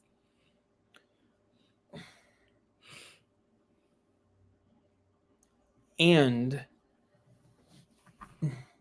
Patrick Brown, top 6 minutes just to piss the fans off. Oh, Kenny. I love the sarcasm. I mean, Kenny, if you want to jump in, you're more than welcome to. You know that. But I just... If it was as easy as just play the kids, they would be doing that. Like, agree or disagree with that? Well, and not only do I agree with that, but the other thing is, too, is that, again, the Bruins have 24 goals on the season, and their opponents have 26 goals. They've only allowed 2 more goals to their opponents than they've scored. All right, so Bob, if you want Fabian Lysell up, who are you sending to Providence? Just give me a name. Who are you sending to Providence? Because you can't just create a roster spot without sending someone to Providence.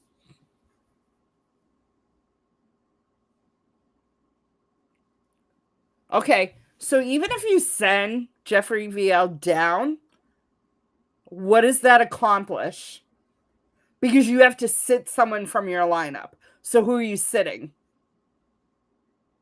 Yeah, what's the Because lineup look VL's like? also in your bottom 6. Are you putting Lysell in your bottom 6? I sure as hell am not. Right. So who are you? So give me your roster then. If you're gonna send VL down, bring Lysell up. Who's Lysell slotting in the lineup for? And who are you putting on the 9th floor? And I'm not saying that it's a bad decision to say VL is the one that can go down, because even if he gets nabbed off of waivers, you have more players like him. Played 2 games. So I again say, who are you sitting? Because you have to sit one of your top 6 forwards. Yes, Kenny. Once again, the problem is people are seeing the play of Boston and the stats of Providence. Perfect wording. Wait, hold on. Geeky, Lindholm, and Pasternak? I think he's giving us the lineup. Oh, okay. Okay. Because I had asked him what's the lineup, and I think he's trying to give us, and the way Twitter does comments, I think it's coming in one line at a time as he types it out. So at least I'm going to give him the benefit of the doubt on that. We'll see what his next comment says. But yes, the Bruins have in the top 11, 1, 2, 3, 4 top scorers down in the American Hockey League. Okay, so Zacha, Middlestead, Lysell. Okay. Waiting on line number 3.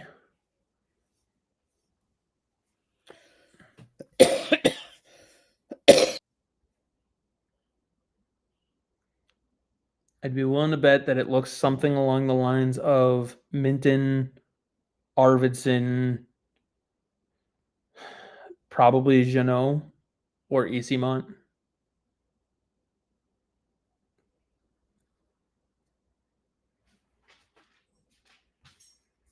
Yep. Jeannot, Minton, Arvidsson.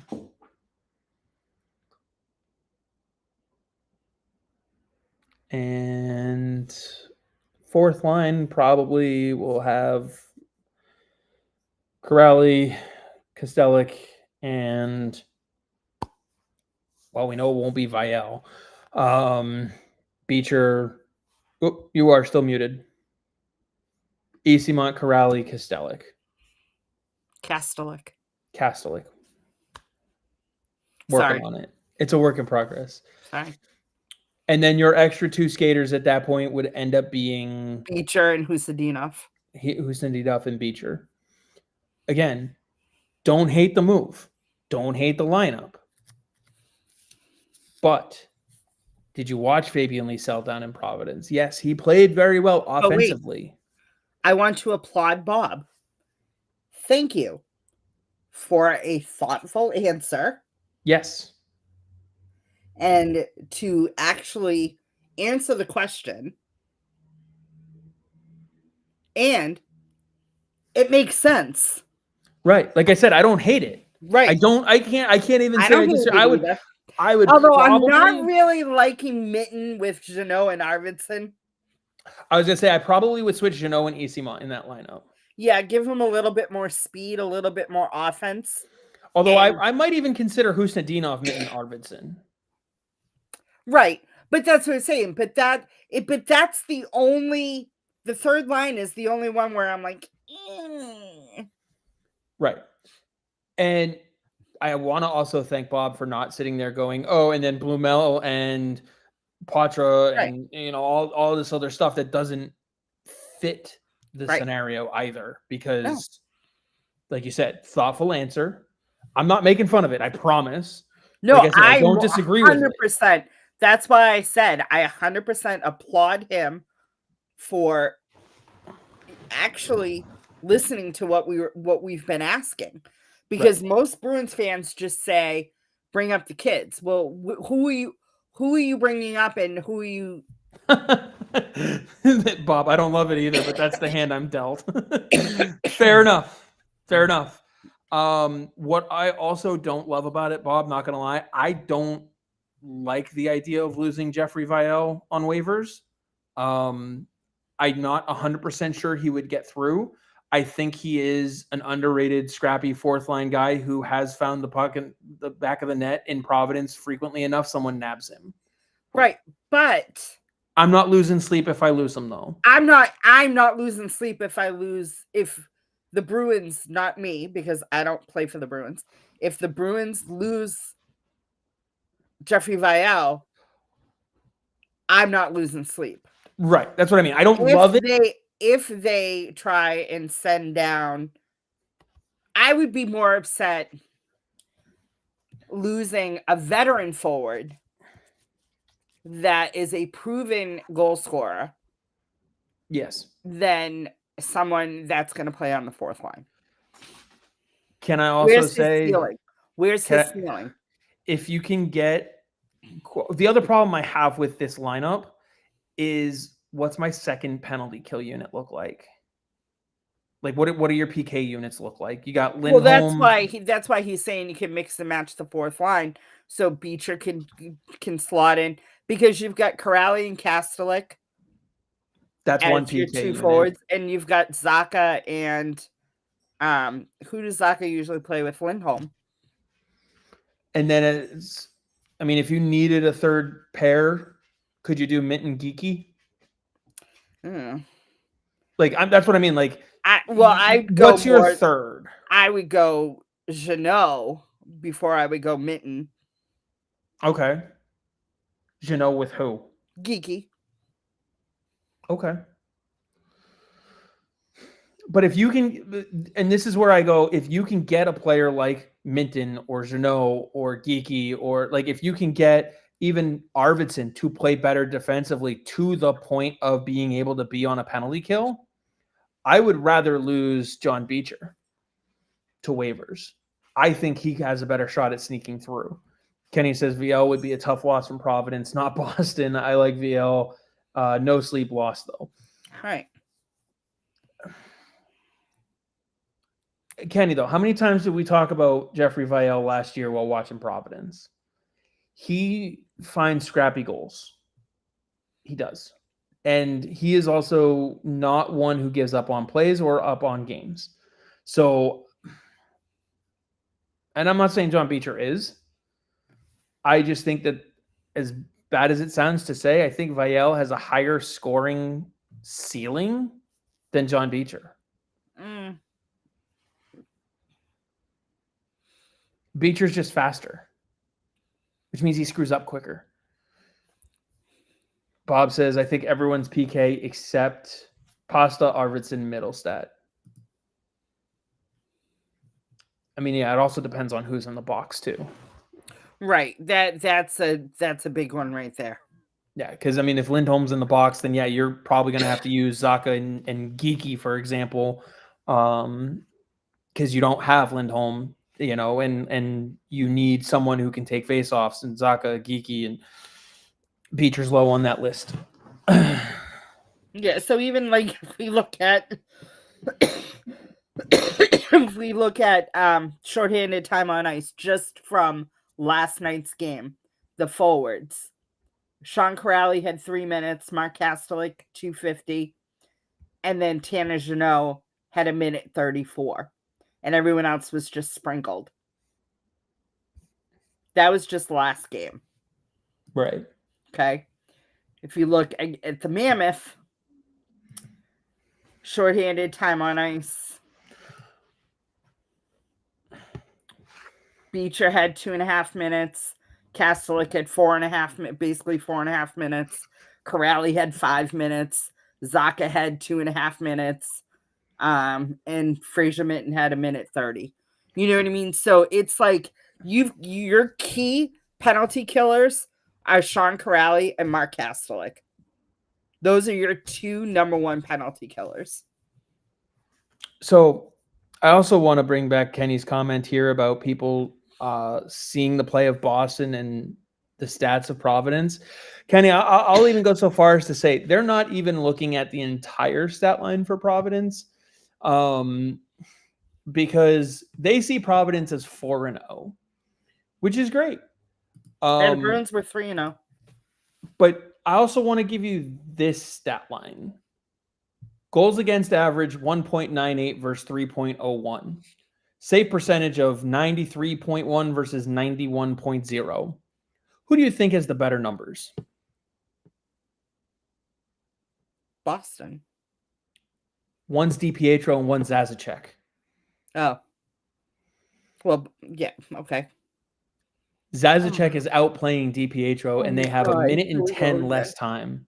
No, no. What I'm trying to say is if people were watching Providence or looking at the full stat line of Providence, all they are seeing is what people are tweeting out about points being scored. Well, the other thing is too is Providence is not playing Nathan McKinnon, Gabriel Landeskog, Jack Eichel, Mitch Marner.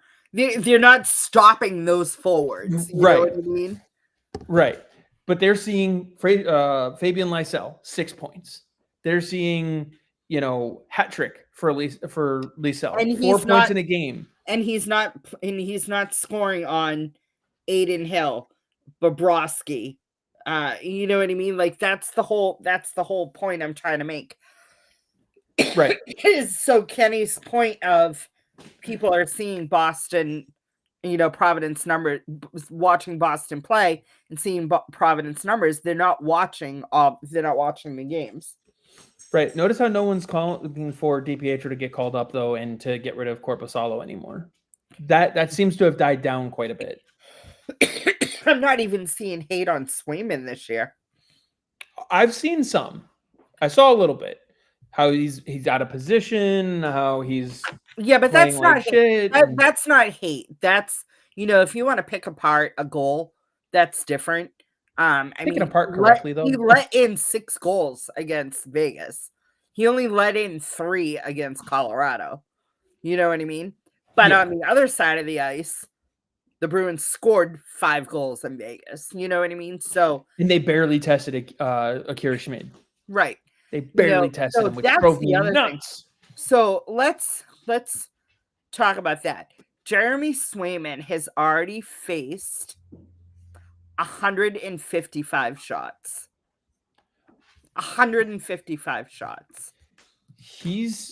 I want to say he's like 13th or 14th in the league. Or maybe that's a different stat. I think that might be goals against. I was looking at it the other day, and now you're making me pull it back up. No, he's 9th. Right. He's 9th in shots faced. Right. And like he's right behind Linus Ullmark, 157. Spencer Knight, 158. You know what I mean? It's not like Hold that thought though. Linus Ullmark, 6 games played. Swayman, 5. Spencer Knight, 5. Igor Shesterkin, Dustin Wolf, Anthony Stolos all have more shots faced. 6 games played. Scott Wedgwood, 7 games played. UC Saros and Alex Lyons, 6 games played. Well, and then let's also look at the fact that Linus Ullmark he's had 157 shots. He's had 23 goals scored against him. Jeremy Swayman has only given up 15 goals. Right. What is that? 8 fewer? No. Yeah. Yeah, 8 fewer. On two fewer shots. Right.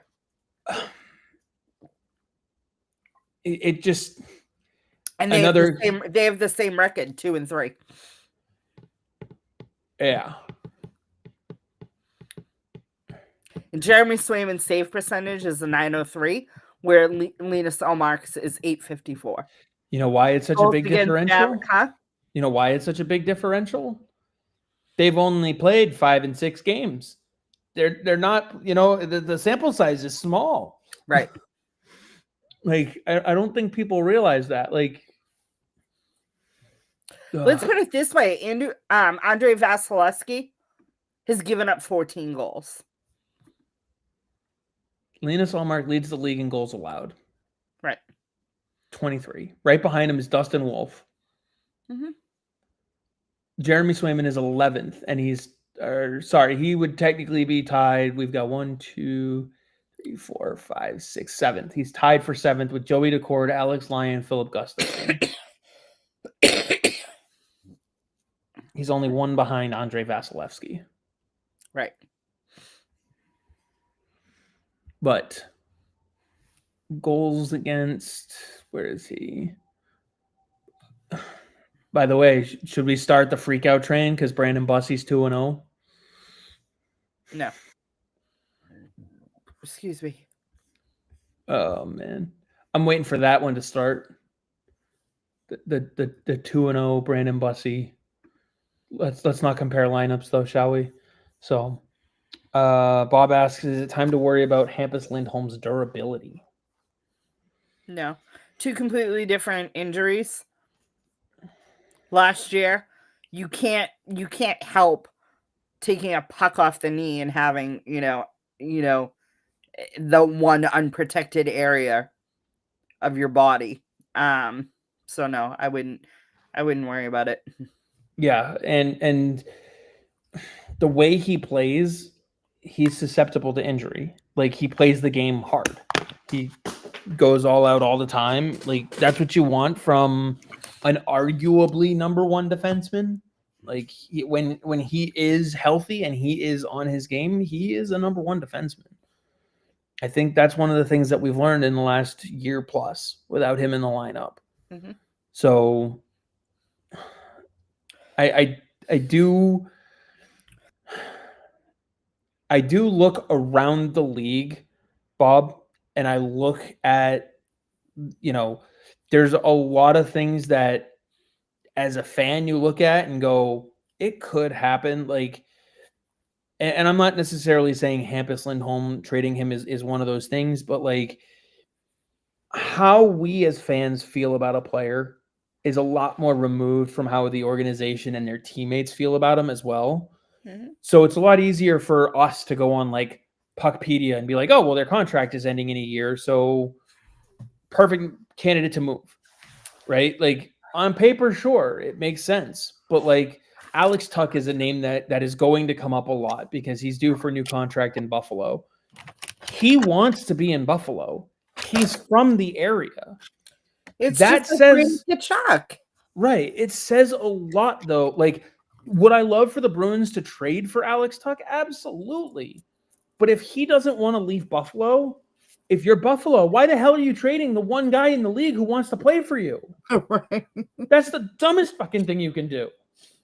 So, like, just because he doesn't have a no trade clause or no trade protection in his contract, if you're Buffalo, you have to look at it as this guy wants to be here, regardless of the state. Like, Tage Thompson is another one. He has made it known he wants to be part of the change in Buffalo.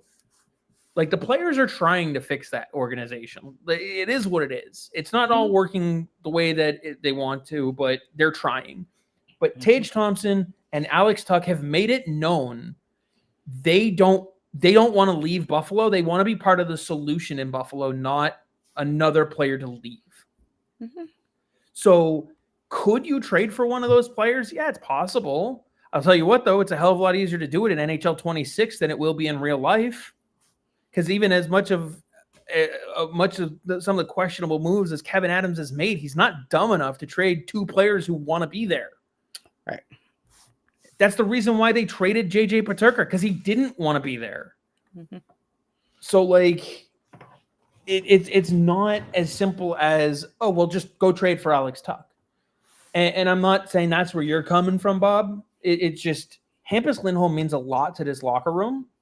Even if you do worry about his durability,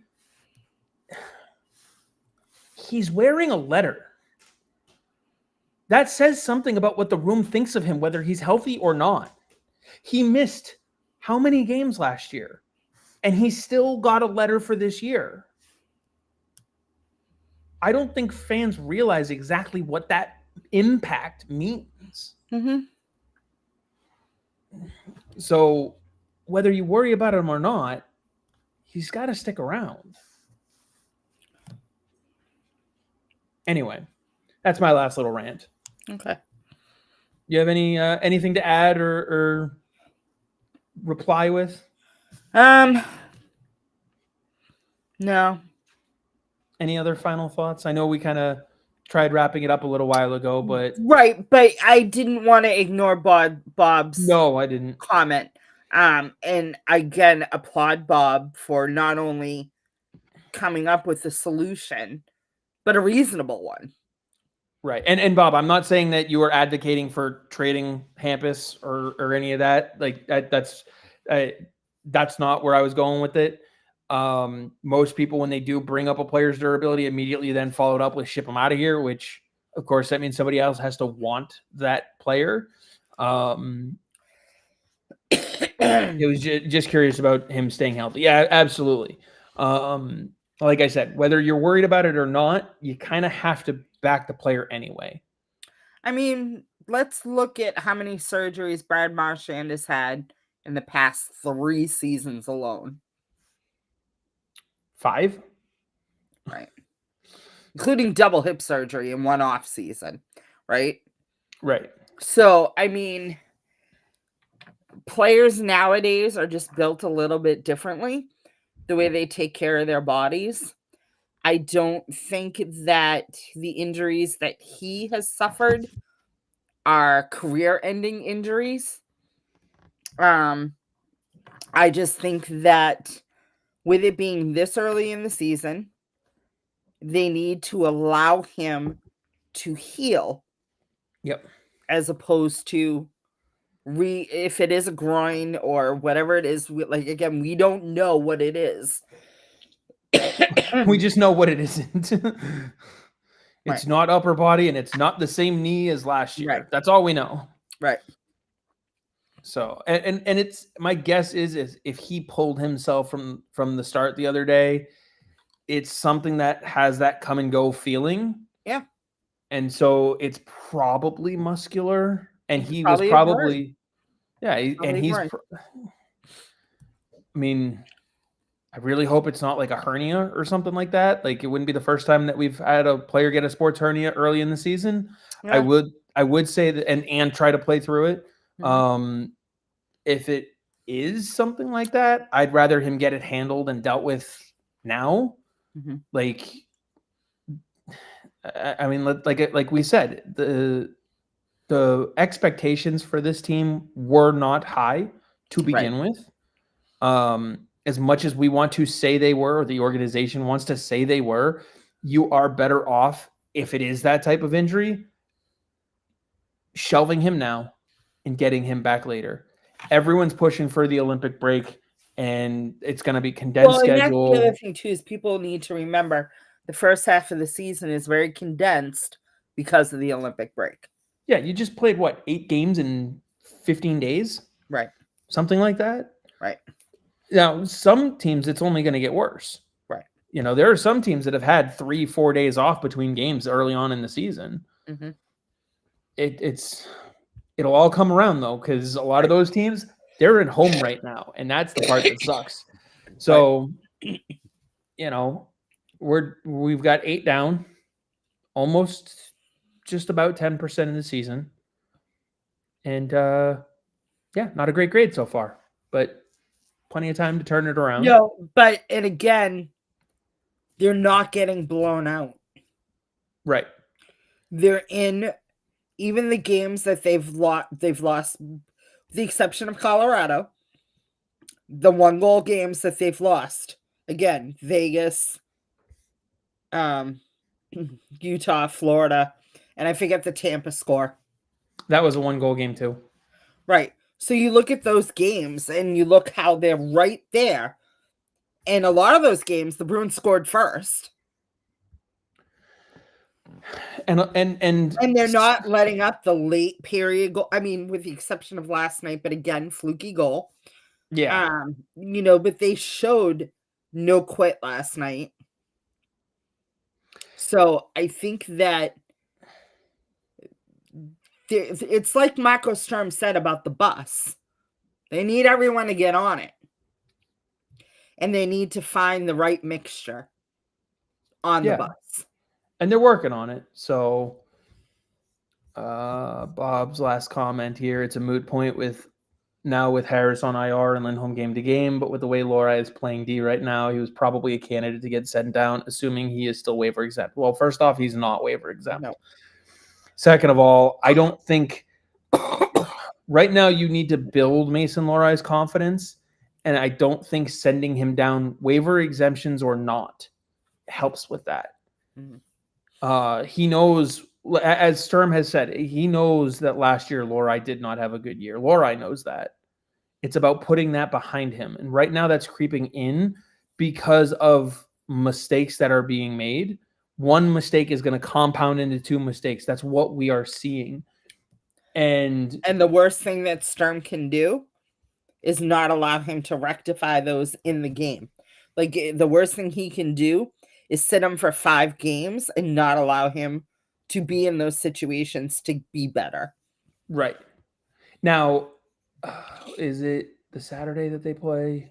Yeah, Saturday they play the Avs. No, I know. I'm looking at the beginning of November. Now, if you tell me Saturday matinee game, and then you've got the road game against the Islanders on Tuesday, you've got a day in there for travel and a day in there where you can get a practice in, the Sunday, Monday. Mm-hmm. If you tell me he's going to sit the Carolina game, and then you want him to work on some stuff in that practice, and then you're going right back to him on the Islanders game.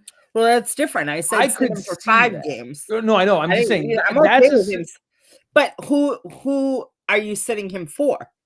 If it depends on if Lindholm is ready to go, and then you've got Callahan, I'm fine with that. But if Lindholm's still on the shelf, you need to call someone else up. Right. That's what I'm saying. Like, if you're going to bench him to work with him on something, that's the scenario. You need to have an extra day off between games where you can have a practice. You need to get him with Zdeno Chara one-on-one. Right. That's the kind of scenario. So I would not expect Mason Lohrei to see the 9th floor under any circumstances unless there is a back-to-back day off coming up. Only then do I think they even consider entertaining it, because the whole reason why you're taking him off is so he can work on something that you've seen in his game. Mm-hmm. Until then, you try to let him work it through during the game, because that's what this season's supposed to be anyway. Mm-hmm. Let him work through it. Also, what you were saying about the close games, a lot of these games, the Vegas one, the Tampa game, even the Florida game, if you clean up your own game, you can win these games. Mm-hmm. Because you could have easily won the Tampa game 3-2. Mm-hmm. You could have easily won the Vegas game 5-4. And you could have easily won 4-3 against Florida in overtime. Right. You shot yourself in the foot in all 3 of those games. Right. So it's better than it looks, but it's also not as great as it could be. Does that make sense? Like, it's better than it looks because they're competitive, and they're, even though they're losing, it looks bad. Mm-hmm. But it's also not as good as it could be, because even if they had won these games, we'd still have a lot of problems. Right. Well, that's why Michael Sturm said a loss is still a loss. It doesn't matter if it's a 1-goal game or whatever. A loss is a loss in hockey, and they just have to be better. Yep. I think that's a good note to end on, unless you got any other thoughts. I got nothing. Awesome. Well, I'll let you go cough your brains out the rest of the night. Thank you. Thank you. And thanks, everybody, for tuning in. We will be back again next week, 6:30 Eastern, right here on What's Bruin.